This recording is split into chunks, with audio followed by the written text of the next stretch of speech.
par rapport à certains aspects des politiques publiques qui n'ont pas ou qui n'ont pas été suffisamment traités.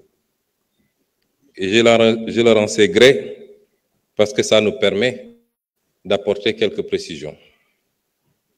Mais aucun député ne nous a dit que ce qui a été présenté aujourd'hui n'est pas bon ou ne va pas dans le sens souhaité pour sortir ce pays de la situation catastrophique dans laquelle les régimes précédents, particulièrement le régime sortant, l'a plongé. Alors, il y a quelque chose d'assez cocasse, j'allais dire, à relever, parce qu'on a parlé de rapport à la vérité. Et nous allons illustrer avec quelques aspects. Je passerai sur la longue campagne de diabolisation perpétrée par des gens qui tenaient le pouvoir et qui l'ont désorienté, non pas dans le sens de servir les intérêts de ce pays, mais qui ont utilisé toutes les forces dont ils disposaient pour combattre un parti politique, un homme, et pour essayer à tout prix de casser l'opposition. La désinformation avait pris toute une forme. D'abord, c'était de nous faire apparaître pour des gens qui détestaient les milieux religieux, les foyers religieux.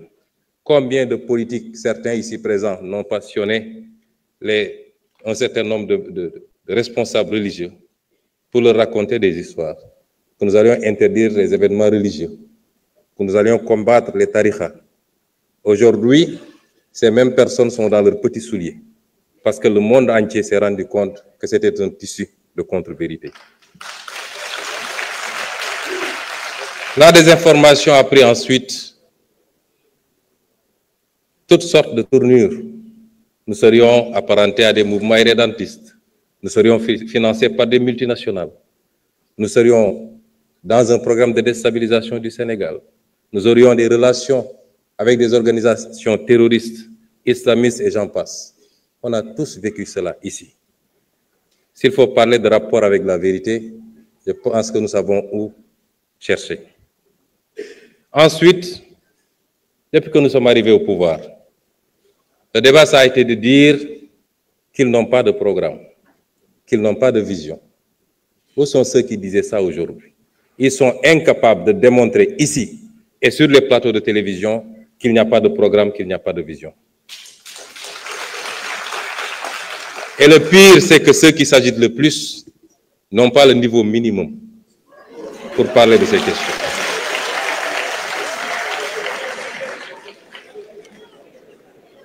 Et ensuite, aujourd'hui, personne ne nous dit qu'il n'y a pas de vision. Personne ne conteste ce qui a été proposé. Plébiscité depuis la présentation du référentiel par tout le peuple sénégalais, mais également par tous les partenaires au développement. Ces mêmes qui ont agité ici et qui ont contesté lorsque nous sommes livrés à l'exercice de vérité. Parce que nous aurions pu faire comme eux, puisqu'on parle de rapport à la vérité.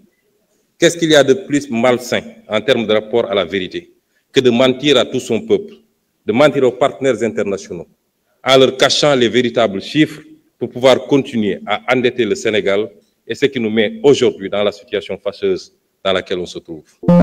Il y a des gens qui devraient avoir honte de parler et surtout de le faire de cette manière.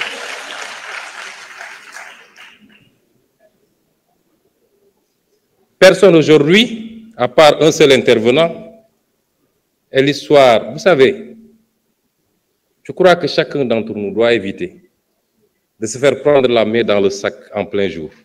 Dans quelques jours, la Cour des comptes publiera son rapport. Dans quelques jours. Je ne sais pas ce qui s'y trouve. Je ne sais pas ce qui s'y trouve, mais je peux vous garantir d'une chose. Si ça ne révèle pas plus que ce que nous avons révélé, ça ne sortira pas moins que cela. Et à partir de ce moment, je le dis et je le réitère, tous ceux qui ont une responsabilité par rapport à cette situation fâcheuse et qui ont trahi ce pays devront en rendre compte devant vous certainement. les députés de l'Assemblée nationale.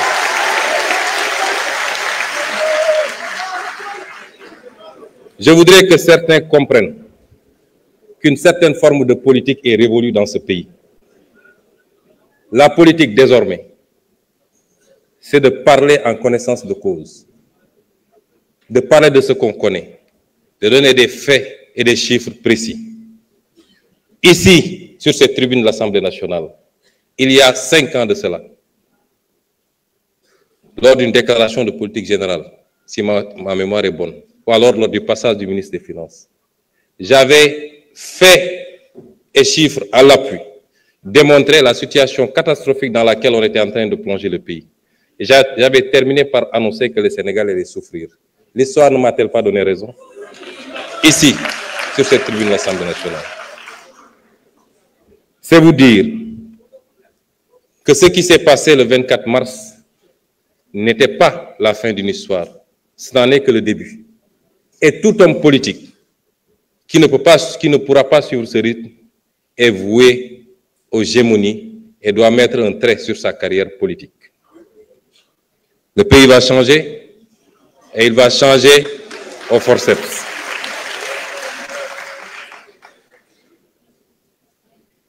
Monsieur le Président de l'Assemblée nationale, honorables députés, le débat s'est posé en termes très simples. Avant de présenter notre vision globale, nous avons fait un état des lieux.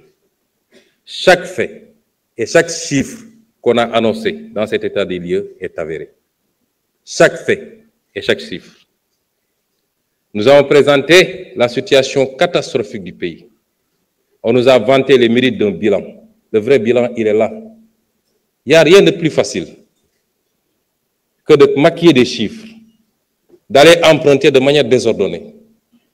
Comme on l'a dit, en calculant tout de suite le prochain mandat et de s'empresser à faire sortir des immeubles et dire que j'ai un bilan. Des pays ont fait banqueroute. Rappelez-vous du cas de la Grèce, de l'Argentine, par ses comportements. Et le Sénégal n'en était pas loin. Dieu aime ce pays. Dieu aime ce pays. Et nous devons aimer ce pays autant ou plus que Dieu lui-même. Les responsables de cette situation, ils sont là, dans cette salle. Vous les sentez perdus. Nous avons présenté un référentiel et nous avons présenté une vision globale. Vous savez, quand on n'a pas grand-chose à dire, il faut dire gongo, c'est bon. Ça fait partie de la grandeur. Et Madame l'honorable députée Aïssata Tall Sall l'a fait à sa manière, puisqu'elle attend le deuxième tour pour se prononcer sur un référentiel ou une vision qui lui a été présentée. Et elle avait largement le temps, parce qu'au deuxième tour, je crois qu'elle aura à peine 1 ou 2 minutes, maximum 5. Mais si vous entendez bien, ce qu'elle a dit en langage très effilé, comme savent le faire mes amis les avocats, c'est que simplement, Monsieur le ministre, je n'ai rien à vous dire, tout est bon.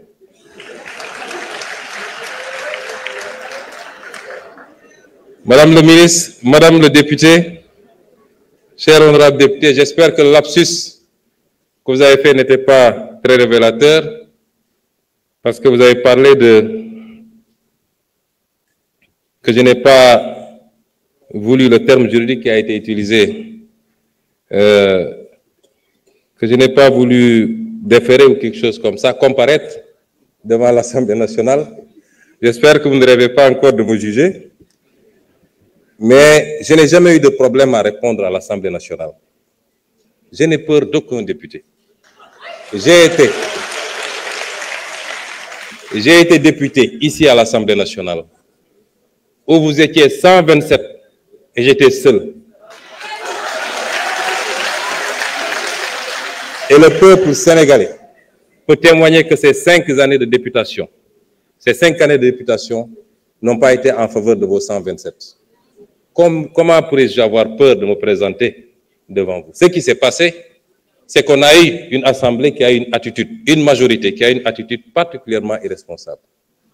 Un gouvernement qui vient de s'installer et l'assemblée s'agite, parlant de motion de censure et je ne sais quoi. Vous censurez quoi? quel acte avait été posé pour justifier une censure, si ce n'est de la politique politicienne? Et vous avez assuré que vous ne censurerez jamais et que vous serez censuré.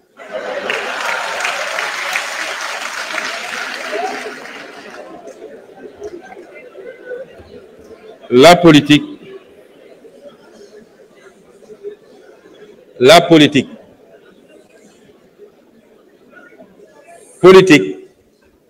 du rek doole. Politique xel moo ci ëpp. Politique comme làmb la booy dóor pour am ngemb la waaye yéen pendant 10 ans da ngeen topp dóor bi rek ànd ceeg soxor goo xam ne ñëpp gis nañ ko di dóor rek waaye fu ngeen mujje du kat appui de waaye biir bi nga moo ne fas ci suuf. Donc il faut apprendre de vos erreurs.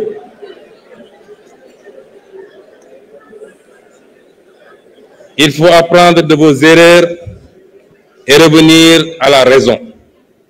Et la raison, c'est de vous instruire.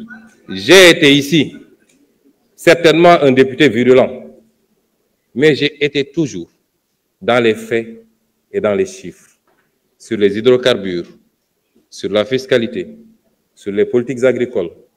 Je crois que cette assemblée-là, quand on y était, avec beaucoup d'autres députés de l'opposition, au moins on avait réussi à rehausser, sans avoir besoin d'insulter qui que ce soit. Certes, l'Assemblée, c'est la confrontation politique, c'est la guérilla parlementaire dans tous les pays du monde.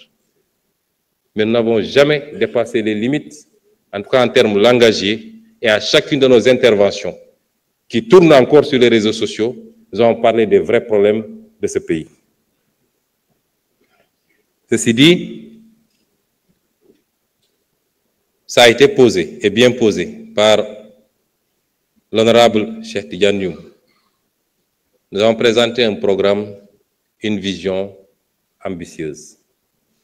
Li ñu présenté Sénégalais yi bu ñu ko defee Sénégal génn ci guuta kooku amul werante mu des nag naka lañ koy defee am na intervention yu bëri yu fi am day dellu si li nga xam ne mooy liñ ñu fagote mun naa ba ñu dugg ci détail ndax lu bëri liñ fi wax mi ngi ci déclaration de politique générale bi lu bëri liñ fi wax mi ngi ci référentiel 2050 bi lu bëri liñ fi wax mi ngi ci master plan bi lu bëri liñ fi wax mi ngi ci plan quinquennal bi waaye dañu am problème mu mentalité mooy on doute toujours de nous-mêmes ba pare jàpp nañ ni lépp dafa war a jóge ci biti wax nañu léegi affaire fond honorable Mbaye Dione wax na ci